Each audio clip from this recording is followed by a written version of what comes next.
What's up guys, EverythingApplePro here, and we're moving very close to the iPhone 8, just a few months away to get that goodness in our hands. Unfortunately, there have been several developments that are bad. Honestly, we've been hearing really good things about the iPhone 8, and now to hear something negative so close to launch, it just sucks. So in this video, let's go ahead and discuss all of the latest leaks, rumors, everything in between, and the bad news. So I'm going to start with the first one, and that's that the design may not be what we wanted. Unfortunately, with all of the talk about the updated design, the huge display covering the whole entire surface area of the phone might not actually be happening. So EverythingApplePro actually leaked these new images from his Twitter showcasing several different models. So hey buddy, oh my gosh.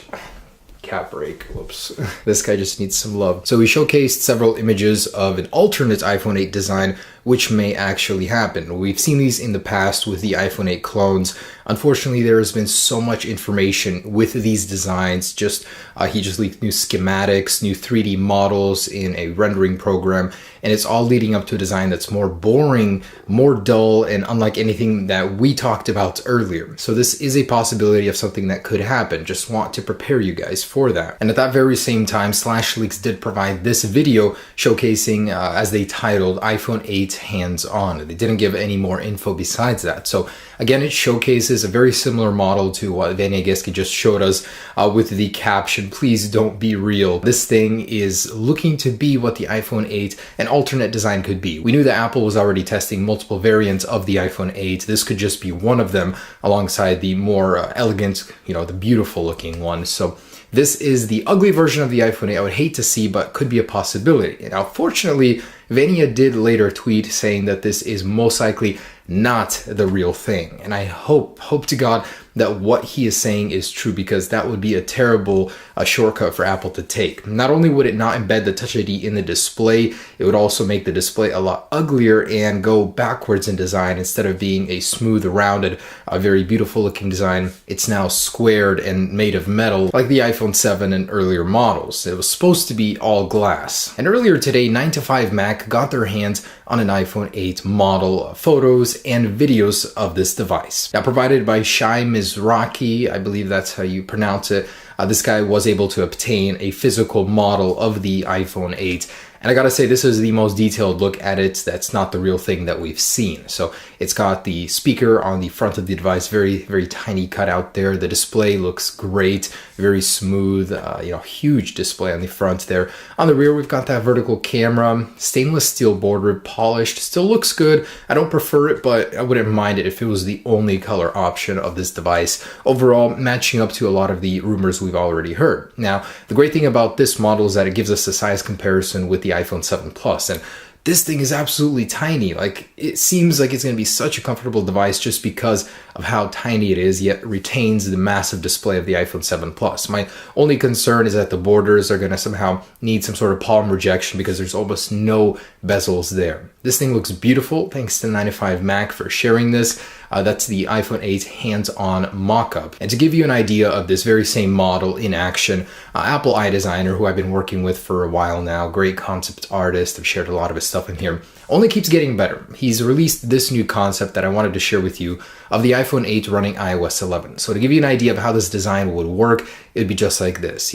We've had many different versions of it. Honestly, this is one of the cleanest I've seen. On the very top, you've got the status area, the status bar with the cell phone signal and all that stuff up there. Otherwise, your content remains unchanged, just mostly curved edges on the bottom and the top, and it looks fantastic. It fits very well. All of your icons on the home screen, the grid works much better now with one extra row. I think it's going to be fantastic to use. Even look-wise, this thing is great. I cannot wait to have my hands on it. Now, this is the second piece of bad news. As bad of news as it is so utterly fascinating. I was just enthralled reading this article. Now, the outline obtained a leaked recording of a briefing in an Apple conference room where they were discussing Apple leaks. So isn't that ironic? A conference that was intended to stop leaks got leaked itself. Now, I'm going to link this article down below. I absolutely guarantee you will not regret reading it. So down below, go ahead and click on that and figure it out.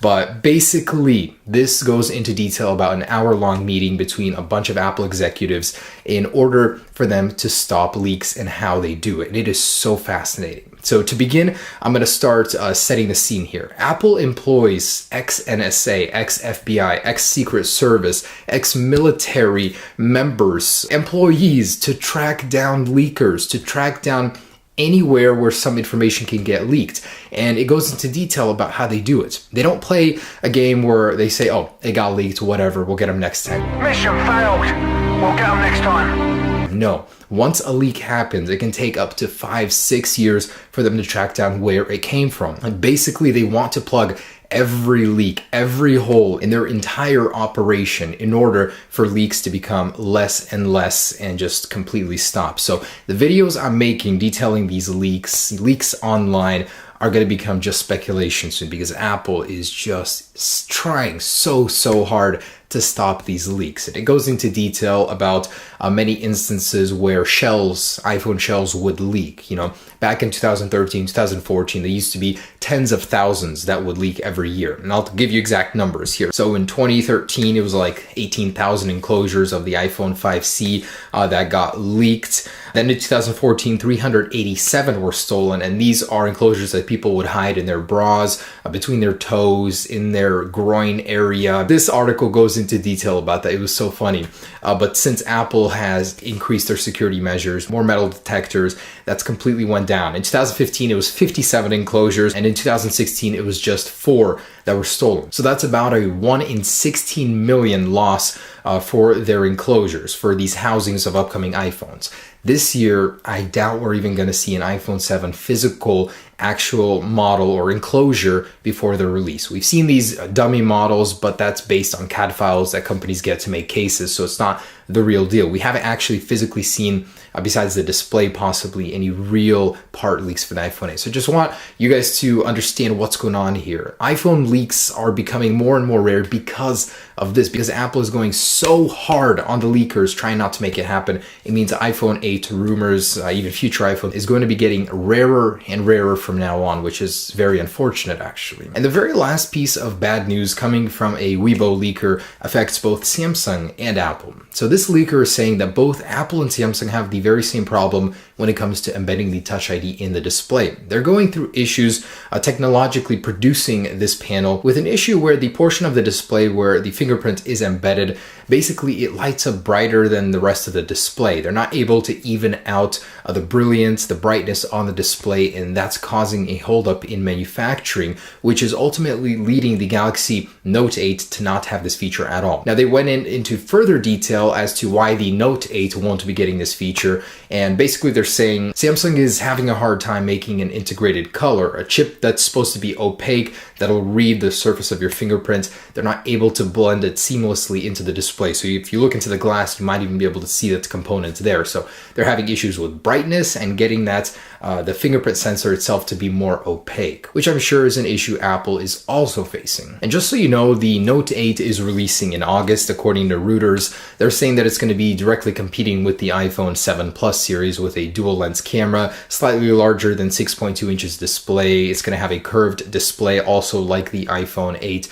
And of course, they're going to release it right in time for it to get some sales there. Now, bringing some hope into this video, Elixir, which is a case manufacturer, has posted some images of screen protectors for the iPhone 8 months in advance of it actually being here. And they give us hope because they're actually curved. They look so good. Not only this, but Vanya Guest can obtain images of it in real life, and it looks even better. You know, what this shows me is that the bezel is going to be so ridiculously thin on the iPhone 8, it will look like it's 5 to 10 years from the future. It looks absolutely fabulous. Like, I cannot wait to just hold it in my hand and take a look at those seamless edges, except for the top sensor bar. But wow, it looks fantastic. So I'm hoping this is the real design, because this case manufacturer is betting big on these. They're up for pre-order already, and if it's the wrong design, I mean, I'm sure they're out of a lot of money. Now, they did also post some cases, so we've got some updated designs for cases on the iPhone 8. You can see that the vertical sensor, it's a little bit detailed. in these pictures. You can actually see some details of the model, the button placement.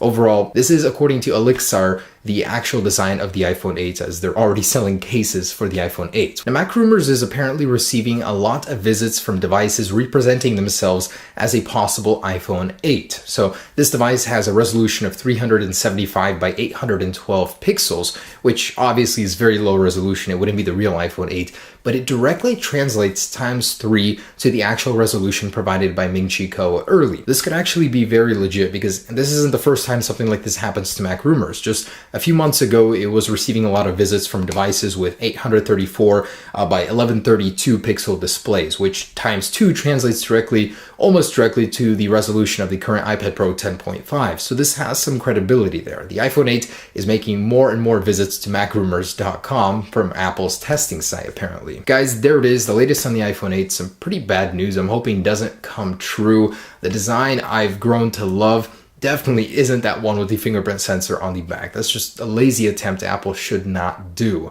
And I really hope the leak thing covering it up won't affect it massively, although I know it will. I love making these kind of videos with you guys talking about what could be. Anyways, guys, thanks for watching. Thanks for 4 million subscribers. It's crazy to be here. I reached it so fast, guys. I feel like I don't deserve it, but here you guys are watching my stuff, so I appreciate that so much. Stay tuned for the next iPhone 8 rumors video. Peace.